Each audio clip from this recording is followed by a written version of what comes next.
नमस्कार, Bihar world media देख रहे हैं आप और मैं हूं आपके साथ सौरभ। बिहार में जब से प्रशांत किशोर जी ने अभियान की शुरुआत की थी तो तब तो चर्चा कम थी, लेकिन जैसे जैसे अभियान चलता गया, लोगों का कारवा जुड़ता गया, उसके बाद तमाम सियासी पार्टियों में खलबली मची हुई है।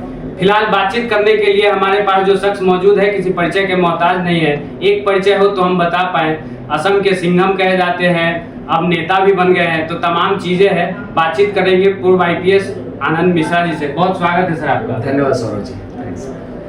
आनंद मिश्रा जनसुराजी क्यों हो गए? पहला सवाल तो ये है लोगों के मन में। आनंद मिश्रा बिहारी था, बिहारी है, बिहारी रहेगा। तो जो बिहार के लिए खड़ा है आनंद मिश्रा उसी के रूप में रहेगा, उसके ही साथ रहेगा।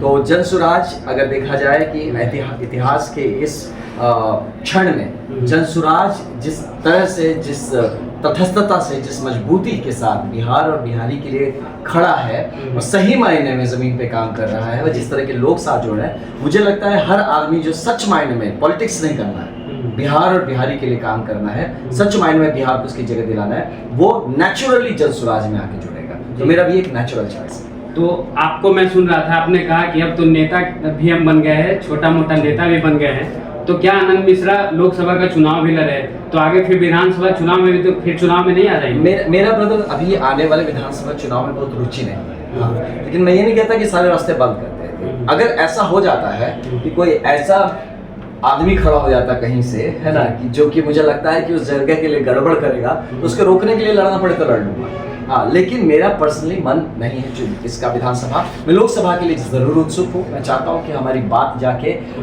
सबसे बड़े स्तर पे, एक जो सबसे बड़ा देश का पंचायत है, वहाँ पे रखी जा सके और ठीक तरीके से रखी जा सके। इसलिए मेरा लोकसभा में इंटरेस्ट है और हो सकता मैं हो कह सकता हूँ 29 में, उसके पहले अब क्या हो ना हो कौन जाने, बट 29 में मैं चाहूँगा कि मैं बिहार का कहीं ना कहीं प्रतिनिधित्व करूं देश के सबसे बड़े पंचायत में। इमीडिएटली मेरा बहुत ज़्यादा किसी तरह का इलेक्शंस में पर्सनली लड़ने का मन है, लेकिन जो 243 सीटों पे जनसुराज लड़ेगा वो हर 243 सीट पे मैं मदद करना चाहता हूँ। और लेकिन जो 30-40 सालों से पार्टियां यहाँ जमी हुई है, जकड़ी हुई है, उसको जनसुराज कैसे उखाड़ फेंकेगा? नहीं, देखिए, आपने कहा ना कि जो जकड़ी हुई है, जमी हुई है, तो जकड़ जाता है, जो जम जाता है, उसको हम लोग क्या कहते हैं, उसको जैसे कहते हैं ना, वो लोहे पे जंग लग जाना। तो वो जकड़ी हुई, जमी हुई चीजों को छुड़ाना ही तो जनसुराज है। तो वो वही चीज तो है, सारा का सारा मतलब प्रयास ही तो इसी तरफ है।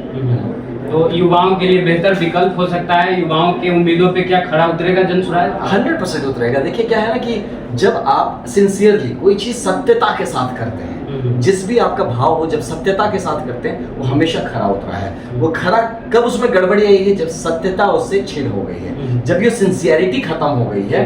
किसी भी दल को आप ले लीजिए, तो वो जब जिसके साथ होगा तभी वो क्षण होगा। आज के दिन में मैं कह सकता हूँ, आपको लिख के दे सकता हूँ इस बात को, आज के दिन में इस पल जितना मैंने जनसुराज को समझा, जितना मैंने प्रशांत भैया को समझा है, कि हर कण सत्यता से भरा हुआ, सिंसियरिटी से भरा हुआ है, और एक ही मकसद है, बिहार का बेहतर होना, व्यवस्था परिवर्तन होना, बिहारियों को अवसर मिलना, और बिहार कहीं ना कहीं इस देश का नेतृत्व के रूप में उभर के आए, इसके लिए प्रयास करें। तो बिहारियों को तो अब तक नेताओं ने ठगा ही है, हमेशा बिहार को ठगा गया है, नए नए वादे करके, नया चुनाव के टाइम में वादा करके।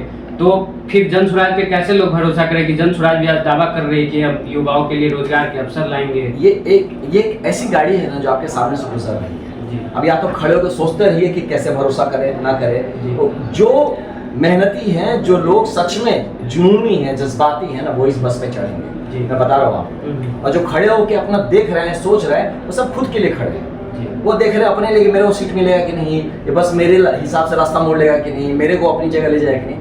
तो ऐसे अवसरवादी लोग अभी इसके भी इर्द गिर्द खड़े हैं, और यही अवसरवादी लोग पहले भी सारी पार्टियों को बदनाम किए, और इसमें भी अगर ऐसे लोगों को मौका मिल जाएगा तो ये इसको भी बदनाम करने से नहीं चूकेंगे। तो मेरा ये मानना है कि जनसुराज एक, देखिए, जब भी इतिहास उठा के देखेंगे ना, हर कुछ सालों में एक अभियान आता है या एक सैलाब आता है जो जकड़ी हुई व्यवस्था, जो आपने जंगी व्यवस्था कहा, उसको खत्म करके और नए तरीके से शुरुआत करता है। अनफॉर्चुनेट है कि धीरे धीरे ऐसे लोग उस प्रक्रिया को, उस संगठन को अपने हिसाब से यूज करके उसको खराब कर देते हैं। बट आशा मेरी यही है कि जनसुराज जिस नींव पे खड़ा हो रहा है और जिस एक तरीके से बनाया जा रहा है, इसको ना ऐसे ही 10 लोग आके जुड़ गए, पार्टी बना दिया, वो नहीं है। एक सलीके से इसको गठन किया जा रहा है, इसको बस संजो के बड़ा किया जा रहा है। तो मेरी ये विश्वास है कि ये लंबे वक्त तक ये अपनी जो जिसका क्वालिटी है इसको मेंटेन करके रखेगा और ये लगातार बिहार को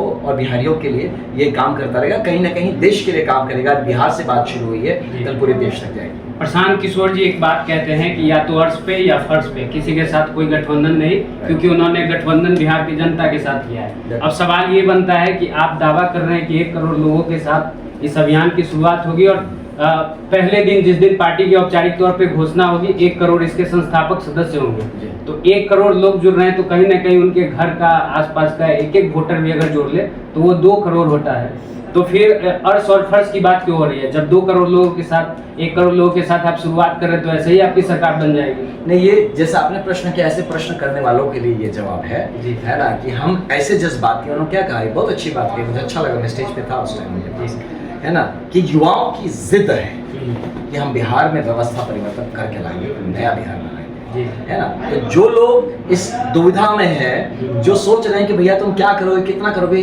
उनके लिए स्टेटमेंट है कि हम इस जिद पे हैं, हम इस रफ्तार से, इस जज्बात के संग हम जुड़े हुए हैं, या तो अर्श पे रहेंगे या तो फर्श पे रहेंगे। तो इस हिसाब से वो उनको समझाने के लिए बात है। ये बात नहीं है, कोई कंफ्यूजन नहीं है कि अर्श पे या फर्श पे रहना, तो अर्श पे ही है, इसमें कोई शक नहीं है। लेकिन जो सुनना चाहते हैं उनको, क्योंकि होता है ना कि आदमी नेगेटिव लोग क्या होता है ना, नेगेटिव सुनना चाहता है, तो उनके लिए बताया कि तुम चाहे जो सोच लो, या तो फर्श पे सोच लो या तो अर्श पे रहेंगे, जहां रहेंगे एंड टू एंड रहेंगे और एंड टू एंड काम करेंगे। एक टिप्पणी हम चाहेंगे जगदानंद सिंह जी के बारे में और आरजेडी के बारे में आपकी तरफ से। नहीं, देखिए कोई मतलब नहीं, आप बिहार के बारे में टिप्पणी लीजिए ना, है ना, बिहार के बारे में टिप्पणी लीजिए, हमारे युवाओं के बारे में टिप्पणी लीजिए, हमारी जो बदहाल लॉ एंड ऑर्डर व्यवस्था है उसके बारे में टिप्पणी लीजिए, स्वास्थ्य के बारे में टिप्पणी देंगे आपको, शिक्षा के बारे में बताएंगे, बेरोजगार के बारे में बात करेंगे, अवसर क्यों नहीं है हमारे बिहार में और अवसर कैसे बनेगा, इस बारे में हम जरूर चर्चा करेंगे। ये पूरा जन स्वराज जो अभियान है, ये सिर्फ हंगामा खड़ा करना इसका मकसद नहीं है कि प्रॉब्लम्स गिना के आपको हम बोलेंगे सारा प्रॉब्लम, इसलिए हमको नहीं, हम सॉल्यूशन देंगे आपको, हमारे पास हल है, इसका हम विकल्प आपको दे रहे हैं, हल दे रहे हैं। और इतनी शानदार टीम जुड़ी हुई है आप साथ में, आप ये देखिए यहाँ जो जुड़ा हुआ भरा हुआ आदमी है। जन स्वराज, मैं ही बता रहा हूँ, मैं एक आईपीएस ऑफिसर रहा, मैं मेरे पास खोखला नहीं हो कि भटकते भटकते आगे अब क्या करे, समझ नहीं आ रहा, चलो नेता बन जाता है, वो बात तो है नहीं। मैं तो अपना भरा हुआ है मेरे अंदर पूरा, मैं देने आया हूँ, है ना। पहले भी किसी और लोगों को बोला था कि मैं देना चाह रहा था, उनको नहीं चाहिए तो मत लो, हमको तो बिहार को देना है। तो अभी यार ये चीज समझ में आना कि जिस तरह से ये बिहार के लिए काम हो रहा है, तो इस तरह से हम देने आए, जैसे मैं हूँ वैसे बहुत सारे लोग जो जुड़े हैं, भरे हुए लोग हैं, वो दाता प्रवृत्ति से आए हैं, देने आए हैं, मांगने और लेने नहीं है। जब ऐसे लोग जुड़ते हैं ना, तभी आती है क्रांति। बिहार के लोगों के मन में एक सवाल ये है कि आप एक्सप्रेसवे की बात कर रहे हैं, 4 नए एक्सप्रेसवे आप दे रहे हैं। अब सवाल ये बनता है कि बिहार में जब पुल 6 महीने में टूट जा रहा है, 1200 करोड़, 12 करोड़, 50 करोड़ की लागत वाला, तो आप जो एक्सप्रेसवे में इतना 100 करोड़, 1000 करोड़ जो खर्च करेंगे, उसमें कैसे लोग भरोसा करें कि इसमें भ्रष्टाचार नहीं होगा? नहीं, बिल्कुल भरोसा मत करिए, भ्रष्टाचार होगा जी। जब तक जन स्वराज नहीं आ रहा है, भ्रष्टाचार होगा। मैं तो कह रहा हूँ आपको, इसी के खिलाफ तो सारी लड़ाई है। इस लेवल का, ब्रदर मैं आपको बता रहा हूँ, इस लेवल का भ्रष्टाचार है कि काम का जो 100 रुपए मिलता है तो लास्ट में 20 रुपए भी शायद ना बचता होगा उस कॉन्ट्रैक्टर के पास की, जिससे वो काम करे। 20 में 15 रुपए खुद करेगा, 5 रुपए में काम करेगा, काम क्या होगा? तो बहुत ही बुरा हाल है भाई, मैं बता रहा हूँ आपको। ये भ्रष्टाचार रोकने की तो सारी मुहिम है, सारे का सारा का जड़ तो भ्रष्टाचार ही है ना। हर तरह का भ्रष्टाचार से यहाँ पे हम लोग झेल रहे हैं। आप कहीं छोटी से छोटी चीज पे चले जाइए, आपका भ्रष्टाचार से आप पूरे जिंदगी ऐसा लगता है, सुबह उठते हैं तो भ्रष्टाचारियों से ही पाला पड़ रहा, भ्रष्टाचार से पाला पड़ रहा, और लास्ट तक सपने में भी भ्रष्टाचार ही आ रहा है। तो इसको ही बदलने का ये पूरा मुहिम है। बिलीव मी, महीने भर के अंदर आपको जिस तरह से जन स्वराज का, जैसे ही जन स्वराज का मतलब जनता का सुंदर राज जब स्थापित होता है, उसके साथ होते होते आप 1 महीने में आप देखिएगा कि फर्क जमीन पे महसूस होगा। क्योंकि इसको चलाने वाले, इसके साथ जुड़ने वाले वो लोग हैं जो देने आए हैं, या कुछ बटोरने के लिए कोई नहीं आया है, या सब देने के लिए आया है। तो हम देने के लिए आए हैं, और जनता का जो हक है, जनता का जो अवसर, जो दबा बैठे हैं इतने लोग, कुछ परिवारों ने दबा बैठे हैं, कुछ पार्टियों ने दबा बैठा है, ये सब अब इस सब से वापस लेके जनता का चीज जनता के साथ वापस जाएगा और एक नया बिहार बनाया जाएगा। एक वीडियो प्रशांत किशोर जी का वायरल हो रहा है, जिसमें वो दावा करते नजर आ रहे हैं कि सरकार बनने के 1 घंटे के अंदर शराब को शुरू कर दिया जाएगा। क्या लगता है? ये पेश करने का तरीका गलत है। हाँ, ऐसा ना बोला जाए, क्या है ना, पेश करने का तरीका गलत है, वैसे नहीं बोले थे।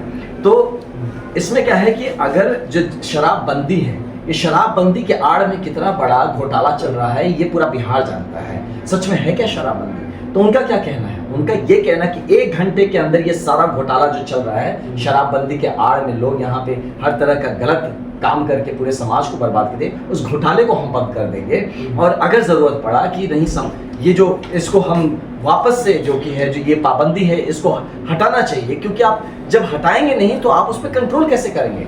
आज शराब कंट्रोल में ही नहीं है। जब आप उसमें पाबंदी के नाम पे रख दिए और आप घोड़ा बेच रहे, हम तो पाबंदी कर दिए और आपके लोग तो वहाँ पैसे लेके पार करा रहे हैं और उससे नुकसान भी हो रहा है राज्य का। यस, राज्य का नुकसान, देखिए राज्य का नुकसान तो नुकसान है ही, साथ में आप ये देखिए कि सबसे बड़ा जो प्रॉब्लम है कि आप उस पर कंट्रोल नहीं कर पा रहे हैं कि आपके शराब के नाम पे कोई कुछ भी गलत चीज अंदर लेके आ जा रहा है, घर घर में शराब बनना शुरू कर जाए जो इलिसिट लिकर लोग मरेंगे ये सब पी के। तो इसीलिए ये शराब बंदी के नाम इस पे नीतीश कुमार जी ये भी कहते हैं जो पिएगा वो मरेगा, उनको चिंता ही नहीं है। तो बस आपने कही दिया जवाब, हम क्या बोले, है ना, यही है। चलिए बहुत बहुत धन्यवाद सर तमाम सवालों के जवाब देने। धन्यवाद, बहुत धन्यवाद। तो ये थे पूर्व IPS अधिकारी आनंद मिश्रा जी जो अब जन सुराज से जुड़ चुके हैं। और ये जो 2 जोड़ी फिलहाल दिखती नजर आ रही है बिहार के लोगों को, एक उम्मीद की किरण जगी है। फिलहाल जो भी कुछ होगा उसके लिए हमें 2025 के विधानसभा चुनाव का इंतजार करना पड़ेगा। तब तक के लिए धन्यवाद। जय बिहार।